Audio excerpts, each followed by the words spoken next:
मोहन जी का मंदिर है ना, ऊपर शिखर के पास। दोपहर का समय था।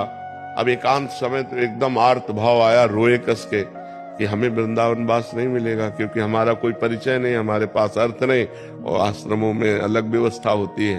वो बहुत रोए। फिर आया, चलो अब काशी चलते हैं, क्योंकि अब वहीं घाटों पे जीवन व्यतीत हो रहा था। जे ही नीचे उतर के आए तो इतनी बड़ी गोरी सी बालिका, हम उस समय लाल वस्त्र भगवा वस्त्र पहनते, तो ऊपर का वस्त्र का छोर पकड़ा और वह घूमने लगी ऐसे, और कह रहे थे जाएगो बाबा, जाएगो बाबा, और ऊपर से रो के आ रहे थे। तो कहीं कोई रति थी नहीं। उनका यहाँ किसी गोस्वामी की बच्ची होगी, खेल खेल में ऐसे पकड़ रहे। तो उनका जा, हट जा बच्चा, हट जा बच्चा। बोले जाएगो बाबा।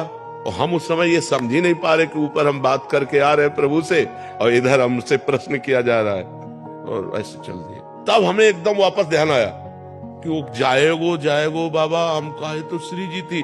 भागे, वहां दौड़ के गए, आसपास पूछा, वहां कोई गोस्वामी पर कर ले रहता हुआ, तो सब संत जल रहे थे।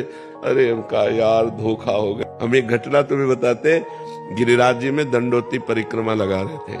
प्रातः वही 4 बजे होंगे। गिरिराज जी में ऐसे मोटा करधनी पहने हुए और नीचे का बस ऐसे खड़े। ए बाबा 1 रुपया दे दे। उन्होंने कहा इस समय बालक, पर ब्रजवासी बालक है, कहीं आसपास गांव होगा, खेल रहे होंगे। गिरिराज ज्यादा विचार नहीं किया। उन्होंने कहा रुपया कहाँ है हमारे पास? बस ऐसे कमर में अंगोछा में से रुपया बांधे हुए थे, क्योंकि श्री जी साथ रहती है, तो भोग लगाने के लिए केला है, फल है, कुछ न कुछ खरीदना होता था। तो ए बाबा झूठ बोले, बांधे। तो कहा यार इसको कैसे पता चल गया?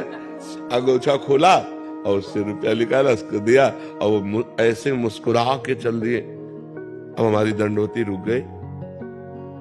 गुरुजी के पास गए, उनका महाराज जी एक बालक कैसे? बोले यहाँ बालक कैसे? यहाँ कोई आसपास गांव तो है नहीं।